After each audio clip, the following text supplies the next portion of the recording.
Okay, some of you have wanted to see how I put together the grandmother's flower garden block. And this one is a double block, but I will just show you a couple of steps in it to kind of show you how come it's so complicated. I am not a great seamstress, so don't think this will be like sewing with Nancy. It's a challenge for me. Every block starts with this color on this kit that I have. And this is the middle row, and then you add two more,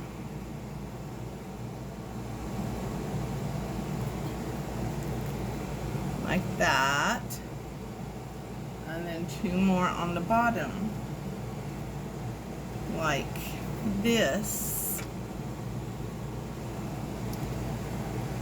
Well, you have to begin somewhere, so what you do is you put aside this one, you put aside this one, and you work on this one.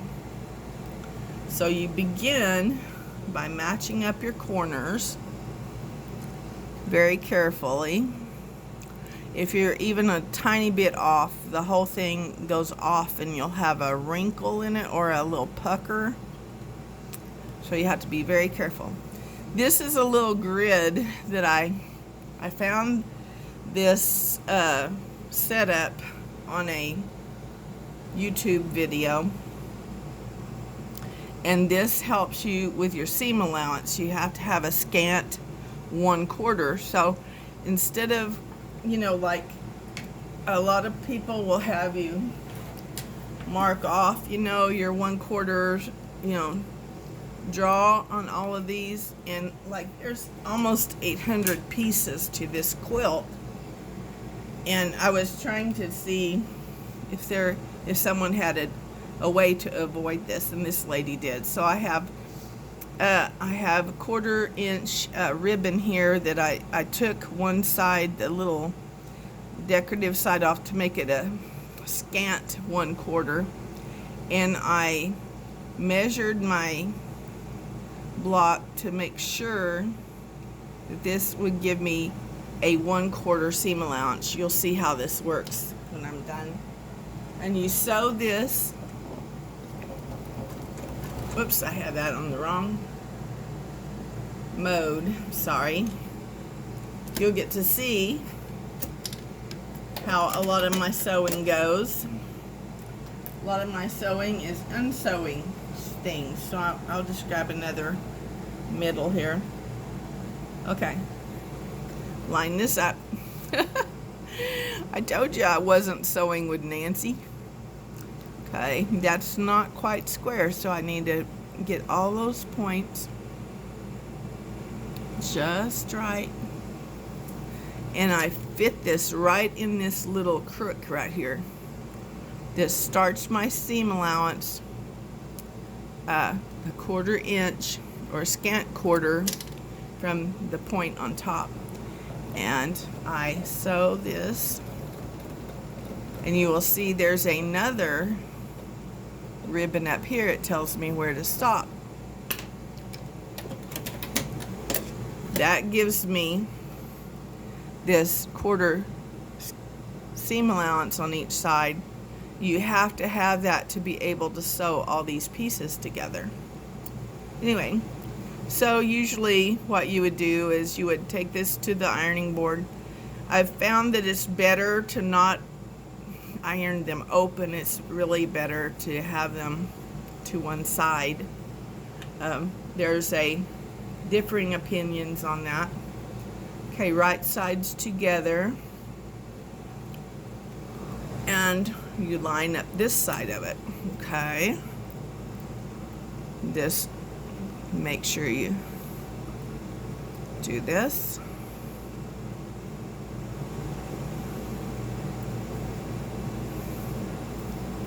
You sit it back in this little, where you have this marked, and you keep it straight, and you come upon that ribbon where you know where to stop. And so you have your middle, and you kind of finger press this down. Okay, so that's your middle. And now you have the top part that you're going to do. So you have two pieces that you have to sew together. These are hexagons. I used to call them octagons, and I counted the sides and realized they were hexagons. Octagons would be a nightmare, wouldn't they? Okay, you do the same thing. It tells you where to stop when you get even with it up here. Uh-oh, I went a little too far. So I'm going to pull that out. And I have to right now unsew this, or as we used to say, rip it out, because you really need that entire seam allowance. Anyway, you do the bottom one too, but I will just show you on this one. Now, I have gotten mixed up and done it like this. That does not, like this, and that does not work. That isn't your pattern. You go like this. It's this way.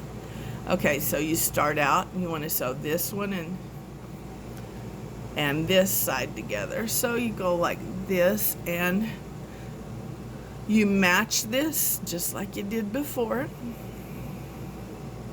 Match it, and then pull this back so you don't sew onto the middle thing. But see, you use your template here that you have with your ribbon, or if you have quilter's tape. What they used on the YouTube video was quilter's tape, which would have been a lot easier to do, but I just didn't happen to have any. And stopped right there. Okay. And then it's, you know, you have to maneuver this. You have to kind of squirrel it around. And this is what I didn't realize, you know. Anyway, you have to make sure that you don't grab any of the other parts of the seams, and you get right to the, from edge to edge here. Go back to your template, make sure you're all the way to the end, because this, if I don't scoot that over just a little bit, nothing fits quite right. So now it's almost all done. Okay, go back to your template, sew, and just sew to this into this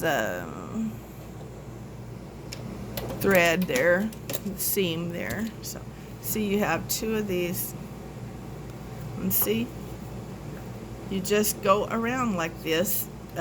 It's the same old thing over and over, and then whenever you get ready to do the outer seam, you do them individually. You don't do them in strips, from what I can tell from the video. That, I mean, there's not very many videos on the double where you have the secondary row. Okay, gotta line that up. Okay, this is very handy to have it where you can see where your seam is supposed to end. Anyway, so this is one half of your flower, and to finish, you know, you go right here, do this one for this half. See, you line those up, make sure everything is, every point is together.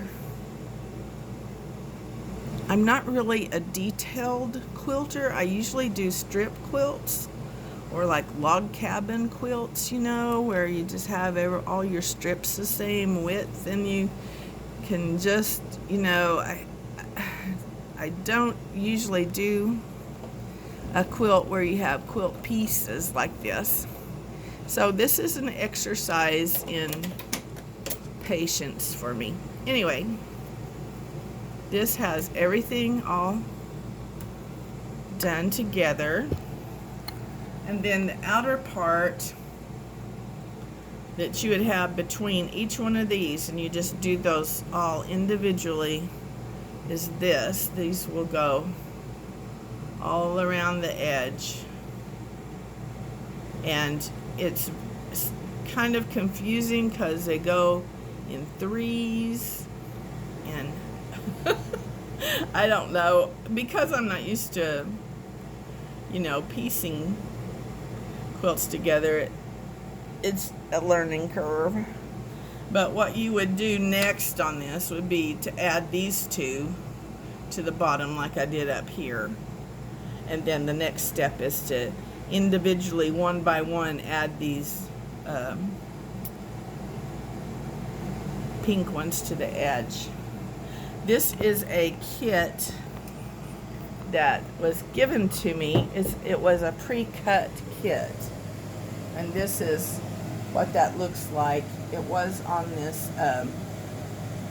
pasteboard, and the instructions just were to sew each of the octagons together, make sure that every seam allowance is exactly a 1/4 inch, and then it told how it, let's see, let me get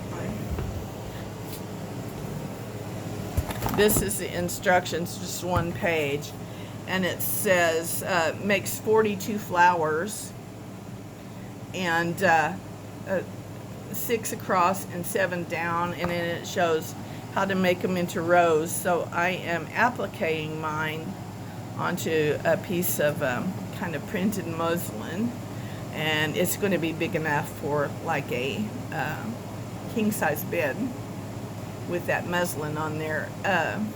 There are 762, or I don't know, almost 800 pieces in this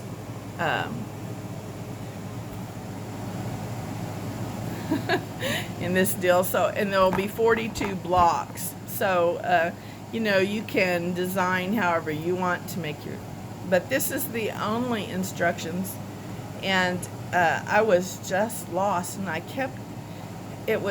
was fitting them together like when you sew a sleeve. Anyway, I hope for those of you that wanted to know a little bit more about how this works, I hope this kind of tells you. Anyway, bye-bye.